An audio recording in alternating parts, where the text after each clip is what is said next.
Hey guys, we've just made a ginormous improvement into our household, and I wanted to share this adventure with you because this is really important stuff here. Everything in this household has just changed 180 degrees in the last 30, maybe 40 minutes. Now, I've been working on getting myself healthier for about the last year and 10 months. I think my wife figured that out a little bit ago. And me and my wife had gone back and forth on all kinds of different health related topics to the point where she was just so traumatized by everything I was doing and the stuff that I was talking about. And then I had to reverse myself and try to remember, hey, when I first started this, was I open to a lot of these conversations? And I would have to say, absolutely not.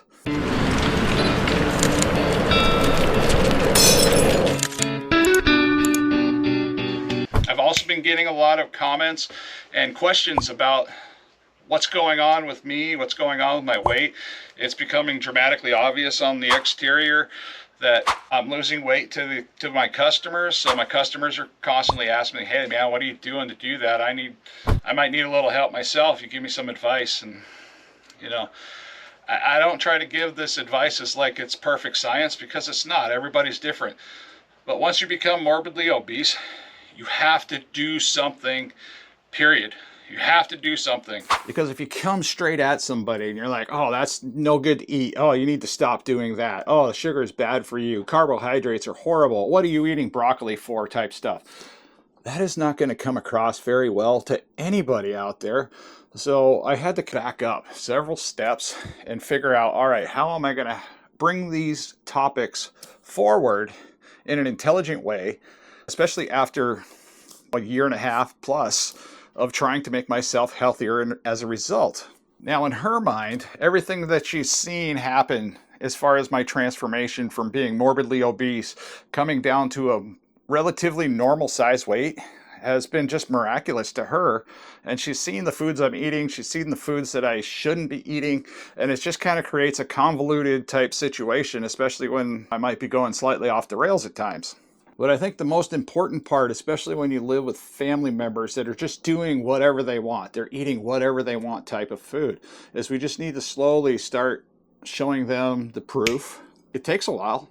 And when you talk about these things, you have to be gentle. And when you talk about these things, you just have to be gentle with the conversations you're having. Don't just fly right in there, bust the door wide open, and expect people to be receptive to, hey, you lost a lot of weight. That's exactly what they see in you, is so what? But I think the hardest part for me is the fact that I've been losing weight for so long with little to no exercise, and I just simply go to work. That in itself was hard for me to believe was even possible, even when I got started losing weight, because I never imagined in a million years that a person could lose weight and eventually figure out a healthy eating practice to keep the weight off, to maintain weight loss, and also get more weight loss in the future. Now, something I always talk about here every single week when I make a video is my current weight loss results, and this week is no different than any of the other weeks.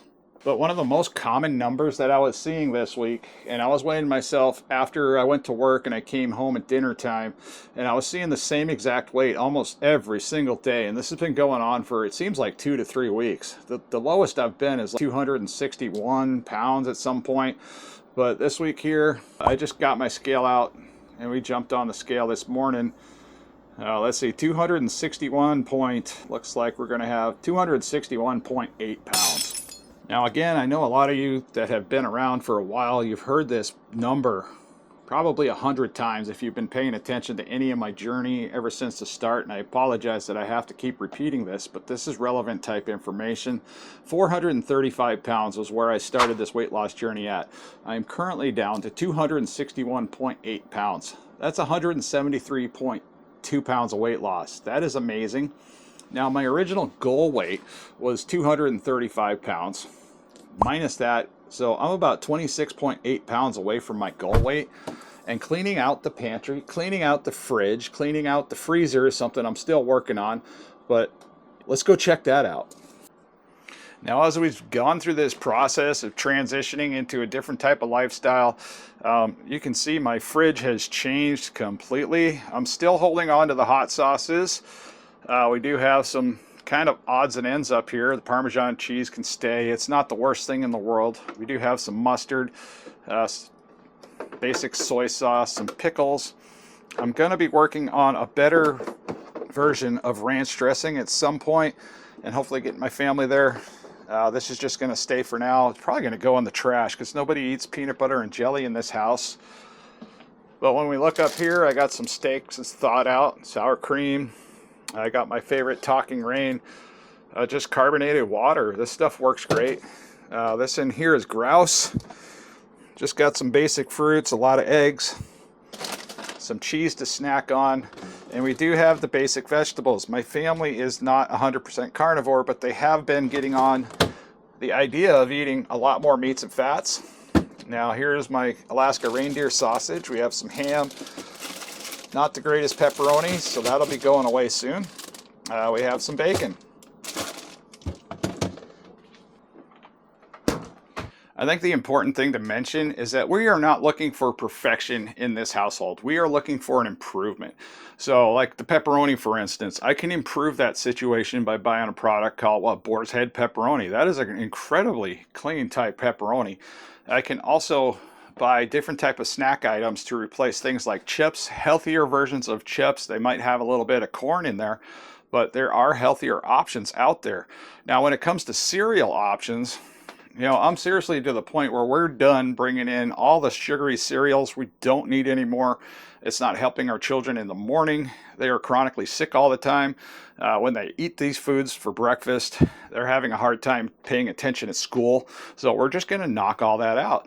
So if we are going to do any type of cereal at all, it's going to be something like either Cheerios or Kix or something like that, just to help mom in the morning, because, you know, mom needs the most help.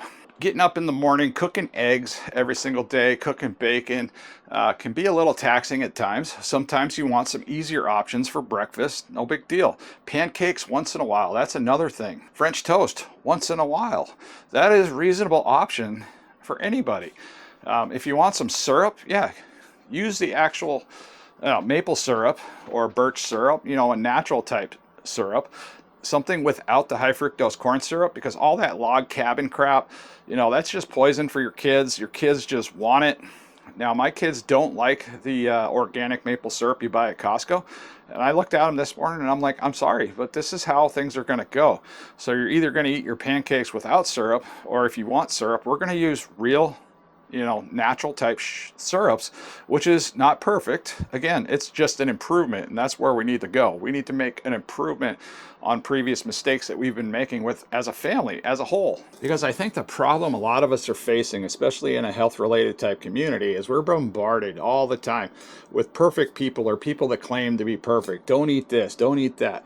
Well, all right. I mean, if you're going to eat a piece of fruit, that's always going to be better than eating a candy bar, right? I mean, seriously.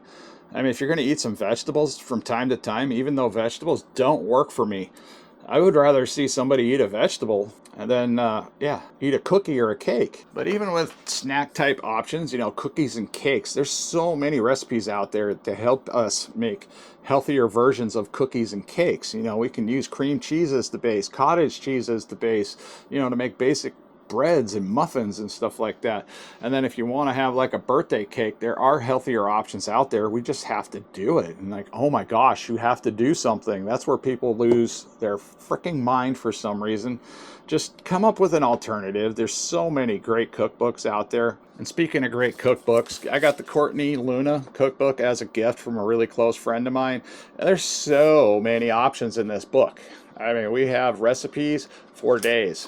And all of these are carnivore related options. But yes, friends, there is a way to have your cake and eat it too. I wonder if she's got a recipe for some sort of chocolate chip cookie. I wonder what this is. But even Courtney's smart enough to figure out a way to make like ice cream cookie sandwiches. Oh my gosh. Carnivore ice cream?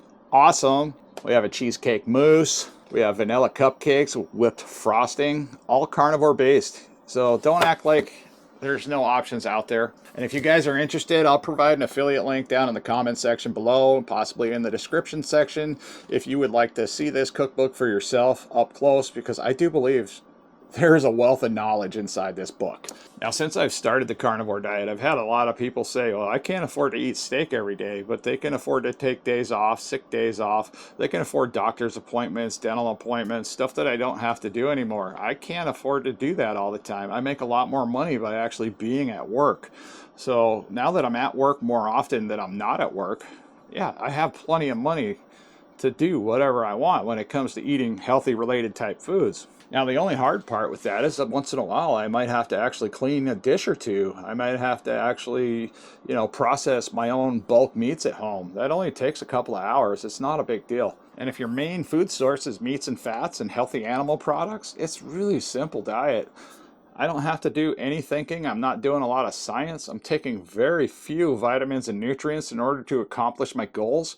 And every week I'm either maintaining weight loss or I'm losing weight. I never in a million years expected to be able to maintain whatever weight I was and still eat as much food as I want. Because when you're doing the carnivore diet, eating only meats and fats, and I don't only eat meats and fats, but my point is that I'm a lot more full all the time and I don't require all these extra snacks like I used to. Because for so many years I drive around in a semi truck and I just have like a box of Cheez-Its sitting next to me as my co-pilot. I was drinking Mountain Dew and all kinds of high fructose corn syrup, energy drinks and stuff like that. But I was constantly putting food in my mouth, calories upon calories upon calories. And I never once thought about, the evolution of like, oh my gosh, I am just not metabolically healthy anymore until I got to a point where I just couldn't function. I could barely walk. Now, an interesting tidbit for a lot of those people out there, I see people every cold and flu season, they're taking vitamin C like it's going out of style.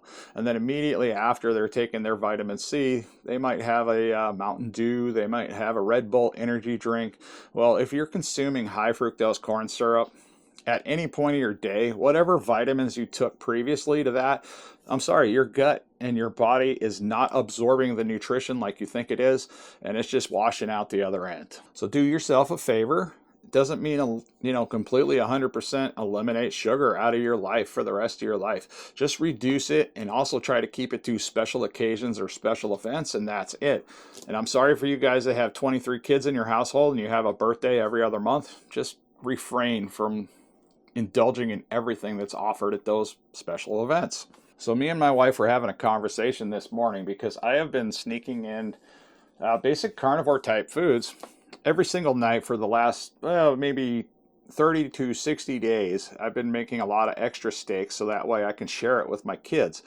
Now, that's something I should have started doing early on, but we were on a very tight budget. So every time that they were just wanting to eat meats and, along with Dad, it was putting a strain on my situation because that was the majority of my food. And there were times throughout this journey where I just didn't have any food for myself. That was hard for me because I was hungry on certain days and I wasn't planning to fast, but I was being forced to fast, if that makes sense. Or I was getting into other foods that I really shouldn't be getting into, but just trying to get to, that following day where I could actually just go out and buy more food with a paycheck. But I think what I want to get at most of all, we need to make improvements in our life. We need to figure out those things that used to not be so good, come up with healthier type alternatives, whether it's a piece of fruit or a vegetable or something like that, something that might work for whatever we're doing. It doesn't matter if you're doing a carnivore diet or whatever type diet it is that you're thinking about.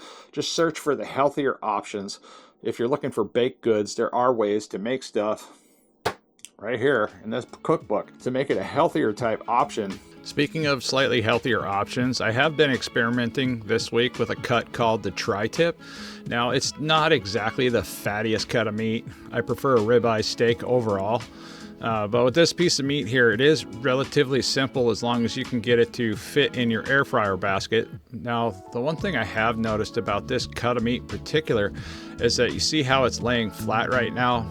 But after a period of time, and I'll show you this later on, that is when it's done cooking, it's actually going to fatten up. It's going to get a lot taller. And sometimes that creates a problem when you're using these metal grates like this. But I simply just pat it dry. I put some garlic salt on either side, and then I put it in the air fryer at 400 degrees for approximately 10 minutes. And then when that cooking cycle's done, you can see how it plumped up quite a bit, and it's not done plumping up. but we're just gonna flip this over. We're gonna put it back in the air fryer at 400 degrees for another 10 minutes on the other side. So after 20 minutes of cooking in the air fryer, we're gonna pull it out, and there you're gonna see the problem with this when you're using these metal grates. It almost increases in size by a couple of inches, but it makes a nice medium to medium rare, and it's just absolutely wonderful steak once you get it out and get it on the table and get cutting into it. All right, we're gonna cut right down the middle of this steak because I put this in the air fryer at 400 degrees. I did 10 minutes on one side, 10 minutes on the other side. I had both sides I tapped dry and I salted it. And yeah, I'm curious to see, because this is a very thick piece of meat for a tri-tip. And if you've never cooked tri-tip in the air fryer, all right, let's get in here. Let's see what kind of job we got. All right, that is a beautiful piece of meat there. Check that out. So 10 minutes on each side. This is a thawed piece of meat, and that's basically what you got. Now this plate is going to get incredibly juicy from my experience with these, because there is a lot of juice inside a tri-tip.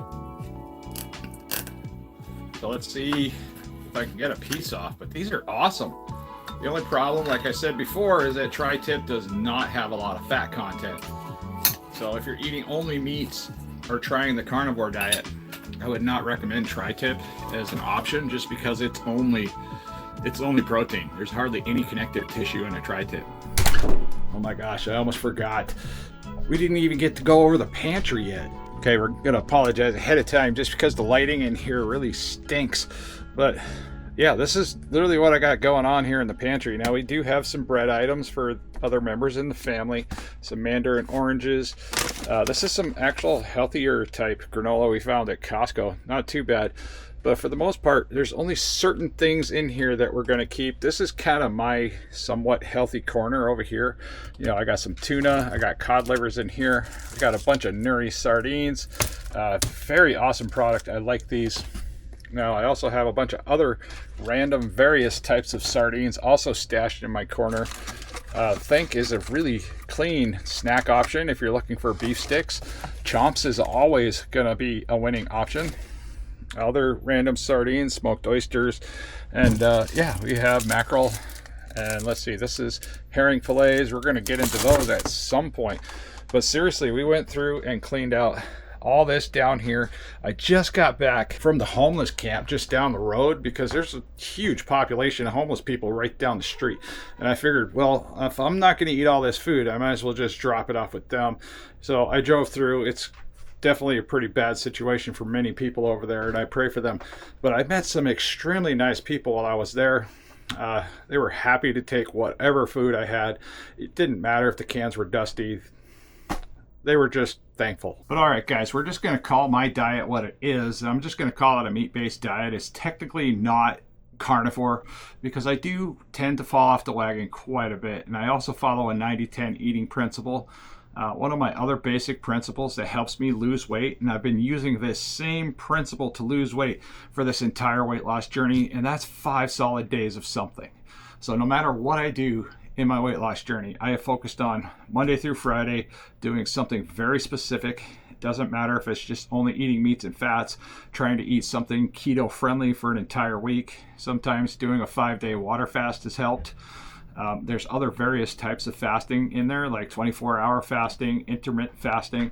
I do an OMAD type lifestyle as a general rule. So Monday through Friday, I'm only eating dinner at dinner time, and then I give myself approximately a 3-hour feeding window. And this is the best way I've been able to figure out how to hopefully help my family and help myself in the process, with almost 2 years of just experience learning how to lose weight with little to no exercise. So if this video is helpful, as always, please comment down below. Let me know your thoughts and opinions on this video. Subscribe to the channel. Be sure to hit that notification bell for our next upload, because I try to do a weekly video no matter what, give a weight loss update, talk a little bit about what we're doing from my experience. And as always, guys, I hope to see you in the next one.